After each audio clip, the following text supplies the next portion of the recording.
Welcome to the True Brewer Stew podcast. Every other Sunday, we'll release an episode of the podcast featuring an interview with a business owner in the food industry. From restaurants, to breweries, to bakeries, and everything in between. We ask them about their journey and the process of becoming a successful business owner in hopes of helping others to do the same. I'm Mike Curtin, and the podcast starts now. Welcome to the True Brewer Stew podcast. My name is Mike Curtin. If you haven't subscribed yet, please do so you never miss another episode of the podcast. Don't forget to follow us on our social media accounts. All links to those and podcast platforms can be found on TrueBrewerStew.com. Thank you for joining us for episode number 18 of True Brewer Stew.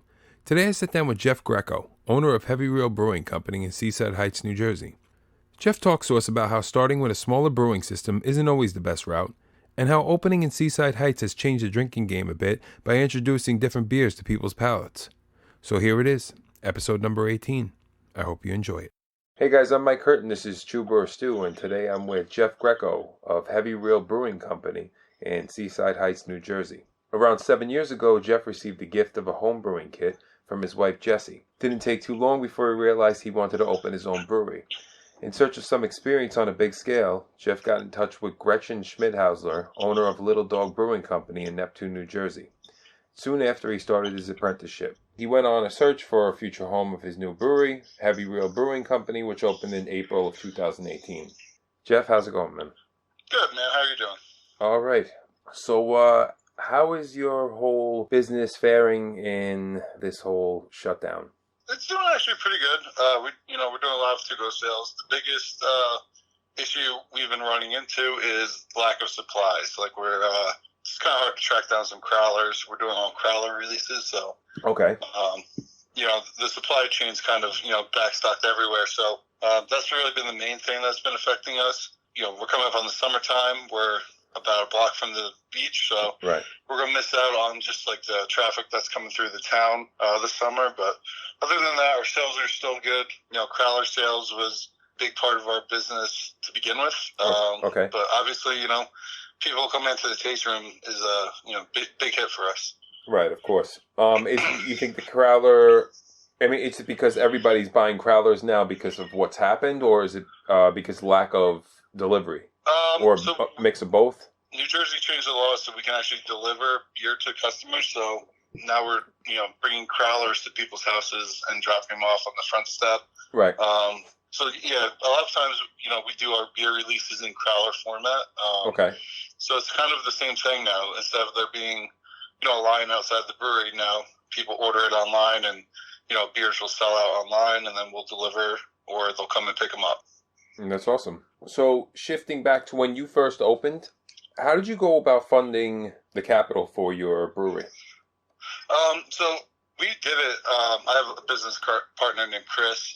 We both kind of did it very low budget. A lot of the stuff that we opened with, I had in my garage at home. Okay. As I was, working my way to open a brewery, helping out some other breweries along the way, I would stockpile some equipment. A guy couldn't pay me. He paid me in a free keg. Right. So I just started stockpiling equipment. And as soon as we opened, and started making some cash, we, reinvested in the business and put the money back into new, nice stainless, shiny equipment. So, yeah, we did it like shoestring budget, but we made it work. Right. So how did you go about choosing that area, that Seaside Heights area? Well, originally we tried opening in Seaside Park. The town gave us a little bit of trouble trying to open a brewery in that town. Why was that? Just town politics. It's really small, sleepy town, and they thought we were going to be Rowdy. a club or something Right. crazy. So a lot of misinformation with the older people in the town, and it was just a nightmare. Of course. So after that was over, we had a couple towns reach out to us. Seaside Heights was one of them, and it was a mile away from where we originally wanted to open, so it just kind of made sense. And what was the morale of your friends and family when you were deciding to open this? Pretty much everybody was on board. A couple of people were apprehensive and didn't know how it was going to happen or how we would make it work, and just question it. But if there's something you want to do, you just kind of keep your head down and just keep going and not really think about all the things people are saying to you, and just if your heart's in it, you're just going to make it work no matter what. So that's kind of like how we went about it. Right. So I know Gretchen probably gave you a good bit of advice, but what was something you thought you never had to deal with coming into the industry? We started off, we are small now. We're 2.5 barrels. It is a great, size system to experiment and have fun with. I didn't realize, when I first started, I said, I want to stay small. I want to stay small. I want to be creative and stay small. I didn't realize how hard it is to keep up on that small of a system. I guess I knew, but I didn't really know. I've heard this before. Yeah. So, we actually have a building that we bought that we're moving into.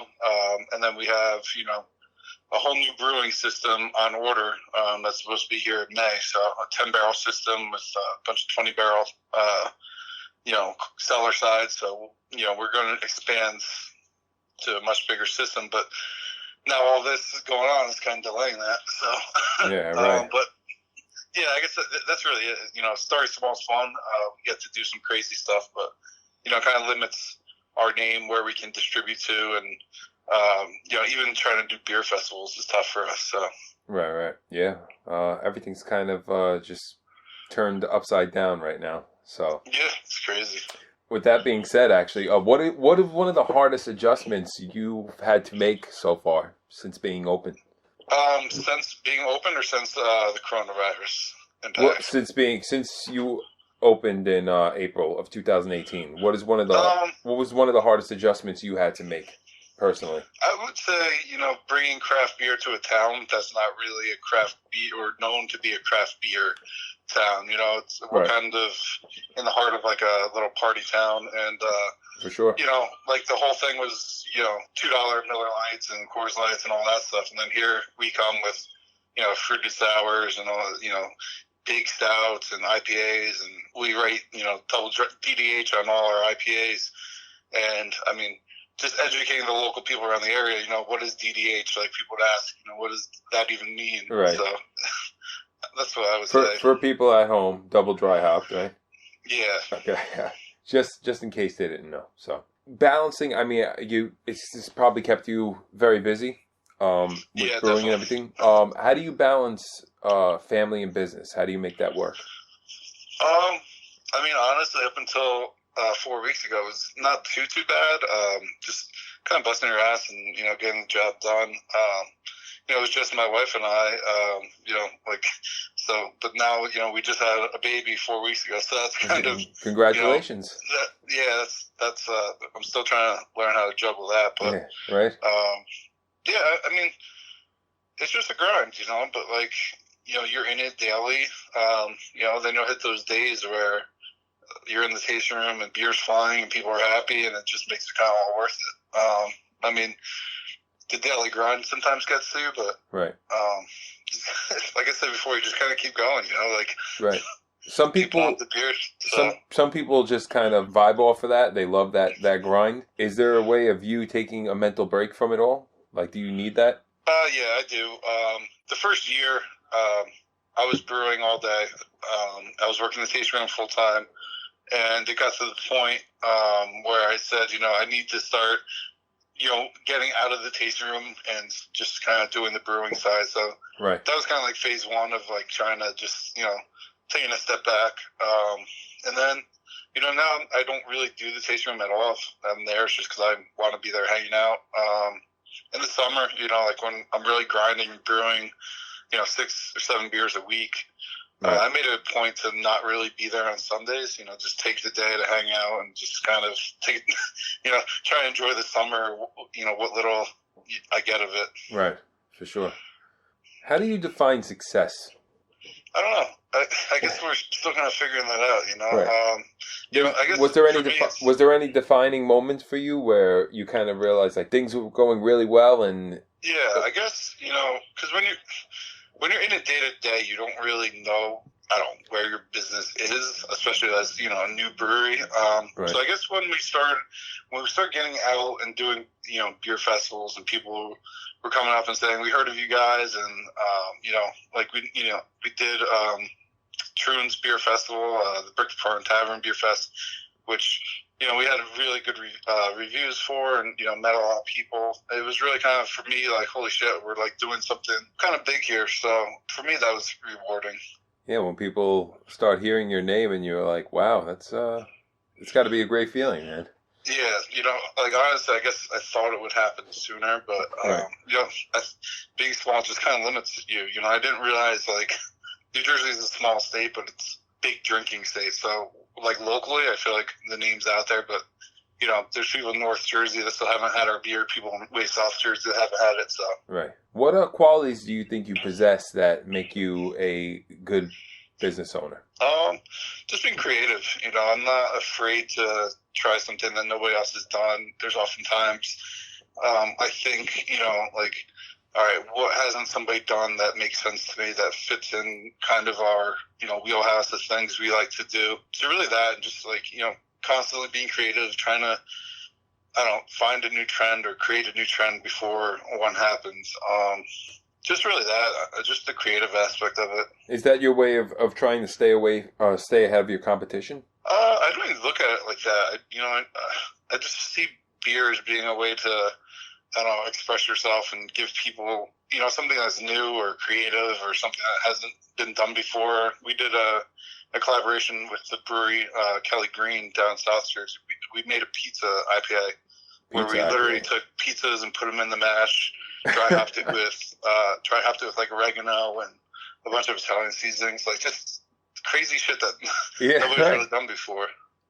That's insane. Yeah, at the same time, trying to make a good product, not just to throw like something into a beer and say, hey, this is a beer with something crazy. So right.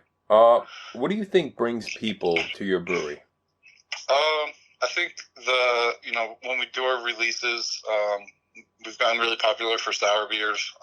Okay. So a lot of people come looking for sours. And then I think people like seeing, a small brewery because the tap list is constantly rotating. We don't have flagship beers. We have 8 taps. Everything's kind of always different. Sometimes we'll bring them back and, do it again, brew the same beer again. Sometimes we'll do a variant of it. Sometimes we'll brew a beer that we really like and just never do again just because, we have a list of beers we want to do or ideas we want to do that we never get to. So, people always, kind of know that we're always trying to do new beers and, it's always a kind of different tap list every time you come. So do you have any strategies for marketing? Yeah, right now, it's just kind of getting our name out there and, making the best product. We don't pay for any marketing. It's just kind of, old school, kind of, doing beer festivals when we can, giving away free stickers for people that come in, kind of spread the word, spread the name. That's really it right now, just let the product speak for itself and hopefully, it takes off and eventually does the talking itself. And what do you think's been the biggest change for you since you got into the industry? I just see a lot of, copycat type stuff. Somebody does something that's really good, like, the New England IPAs now. Everybody does a New England. Right, yes. A lot of them are excellent. A lot of them are just like, I don't know how you could fuck this beer up and not make it good with these hops. So, right. It's really kind of, I see a lot of things that are just kind of like, they do the beers just for the sales. Just throw the word hazy on it because they think it will sell. Right. It wasn't always like that. I felt like it was just, brewing good beer, and that was the reason. But I see a lot of that now, which kind of drives me crazy. Yeah, so that's why I do see a lot of them. You're right. I do see a lot more nowadays. It's nuts. We refuse to use the word hazy in any of our in any of our beers. If somebody was trying to open their own brewery, what advice would you give to them? I've helped a couple people now do this. I just say, get some experience in a brewery, and that's like more than just talking to people. When I was trying to open, I would visit breweries every weekend, and I would talk to people. But really, like, being at one on a brew day, or being there for a packaging day or a kegging day, that's really, I think, the best experience you can have, because there's a lot of people that come in as home brewers that want to open the brewery, and they don't realize how much different it is. Like during a match, there's not really time to, go in your kitchen or go in your living room and watch TV. There's 1,000 other things that need to be done, keeping up with production. So really just getting actual brewing experience. And most breweries, if you hang around the tasting room enough or, talk to the owners enough, they'll let you come in for a brew day and hang out. And, at least we do. And I know a couple other New Jersey breweries are totally cool and have an open door policy with people coming in and brewing. That's awesome. Did you happen to have a funny story for us? Well, one, we think we have a ghost in our brewery. Anytime, me or Ricky, my assistant brewer, are in the back, we'll hear, something fall or something, we swear things get moved. It might be us just misplacing things or things, falling that we didn't put up the right way. But we always hear kind of, things fall. So whenever something's lost in the brewery, we just, blame it on the brewery ghost. So I swear by it that there is one, but we haven't found him yet. We haven't filmed on the security cameras, but there's always anytime we're there, there's always something that goes some paranormal activity going on. And then the second time, like another one it was the second day we're opening. I come in and we have the pipes just backing up into the brew house, which was a giant mess. And that was another one that was like, really, this second day in business, this is what we have to deal with now. Of course. But I'm surprised it wasn't the first one. I guess if there's not, things going wrong, it kind of keeps us in line. Yeah, right. Keeps you on your toes a little bit. Yeah. So I have a little segment I call Quick Fire 5. It's just 5 quick questions and, your quickest answers to them. Yeah. All right. Here we go. One of your beers that you would recommend to someone? Our 6 series. 6 series. Or sour 6, yeah. Okay. Favorite brewery other than yours? Plan B in New York. Favorite style of beer? Barrel-aged sours. Barrel-aged sours. What's the last beer that you drank that actually surprised you? Icarus does a beer named Bang Kitty. It's a IPA with Thai basil leaves and just lemongrass, and that was the last one I had. That was like, wow, this is really different and really fucking good. Yeah, interesting. Huh. All right, you have 1 keg to hold you over for a 2-week quarantine. What beer are you choosing? I would take Saison Hands from Tired Hands. Tired Hands. All right. Thank you. Yeah, thank you. Yeah. Jeff, thank you very much, man. I really appreciate being with us, man. It's I know things are probably crazy right now, so. Yeah, no worries, guys. Stay safe and drink some good beer. Yeah, absolutely. Well, I'm Mike Curtin for True Brewer Stew, here with Jeff from Heavy Reel Brewing Company. Thank you very much, man. Be safe. Hey, guys, so that was the podcast. Thank you so much for listening. I hope you're able to take something away from that interview as you will with every interview. Special thanks again goes out to Jeff Greco of Heavy Reel Brewing Company in Seaside Heights, New Jersey. If you're on lockdown during this quarantine and you're in Seaside Heights, swing by Heavy Reel for a quick pickup. Or check out their Instagram page for a link to get beer delivered straight to your front door. Every other Sunday I'll be posting a new podcast, so stay tuned and like I said, subscribe, so you never miss another episode. Don't forget to follow us on our social media accounts. Also, if there's something you're curious about knowing from the owners, then I want to ask it. You can email me directly at chewbrewerstew.com. Once again, I'm Mike Curtin for True Brewer Stew. Thank you so much for listening. Have a great day.